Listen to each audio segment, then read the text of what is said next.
Hello and welcome to Alfons Zeileis. My name is Johanna Nagelsbach. I am the grandniece of Alfons Zeileis. Today you read in the newspaper when the CEO of a big company changes his job.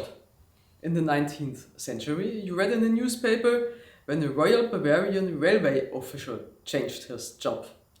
August Zeileis, the father of Alfons Zeileis, was such a Royal Bavarian Railway official. The family moved from the village of Hafenlohr to the big city of Würzburg. What this meant for the family, you will learn in this video. On the 23rd of October 1892, the Munich newspaper Münchner Neueste Nachrichten brings news that is of considerable importance for the Zeileis family. From the 1st of November 1892, the expeditor Zeileis will take over the freight service in Würzburg. The Zeileis family will therefore move to Würzburg. The little village of Hafenlohr, situated on the river Main and on the edge of the forest Spessart, has less than 500 inhabitants in 1892.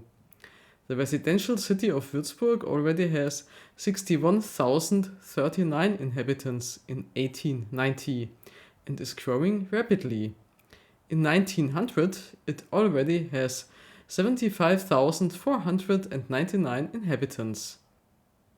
Würzburg is a large city for the time and also a university town, where Röntgen discovers X-rays in 1895. The local palace, the residence where the reigning Prince Regent Luitpold was born, contains the largest continuous ceiling fresco in the world, created by the artist Tiepolo, in the huge staircase. However, it was not made accessible to the public until 1921 from the Weimar Republic on. Prince Regent Luitpold often stayed in Würzburg, for example, to hunt in the nearby forest Spessart. Why does Bavaria have a Prince Regent and not a king? Well, there is a king, but not in office. First, Prince Regent Luitpold took over the affairs of government for King Ludwig II, who drowned in the Lake Starnberg on 12th of June 1886, and then for his brother Otto I, who was incapacitated as mentally ill. So Prince Regent Luitpold represented his nephews in all affairs of government. The Würzburg railway station is developing into an important freight and transport hub. Since 1884 there has been sporadic electric light in Würzburg, and since 1887 a telephone network with 130 private and 18 official connections. In addition, construction of a sewerage system had already begun, and there was a water main which at this time already led to many households. Gas pipes to the households did not yet exist. However, besides paraffin lamps, there were special paraffin and spirit lamps, which gave very bright light. In these lamps, the fuel was vaporized, mixed with air, and the very hot burning mixture was used to make a mantle glow. So it was by no means dark in the households. It was not until the 1940s that electric light was widely introduced into German households. So now the Zeileis family is moving to this modern city. Even the exact address is known.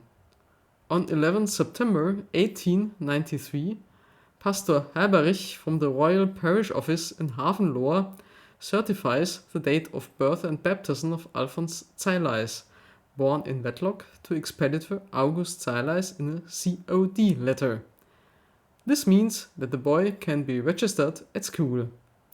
The address is Bleicher Kirchplatz 3½. The address is in the middle of Würzburg's old town. Father August is not far from the train station, which is only 1 kilometer away. In the middle of the city center there is the best infrastructure. Even a department store opened in 1883, and of course there is a market. Mrs. Zeileis, August's wife, was able to provide for the family's physical well-being. And of course, thanks to the cathedral and several other churches, the spiritual well-being of the Catholic family is well taken care of. Thank you for accompanying the Zeileis family on their removal from Hafenlohr to Würzburg. Next time we will have an exciting subject. Kitchen culture. What did it mean in the 19th century to bring a daily meal on the table? Which kitchen equipment was used? Have there been vegetarians at this time? To take one thing in advance, there was no frozen pizza and there was no microwave. I look forward to seeing you again.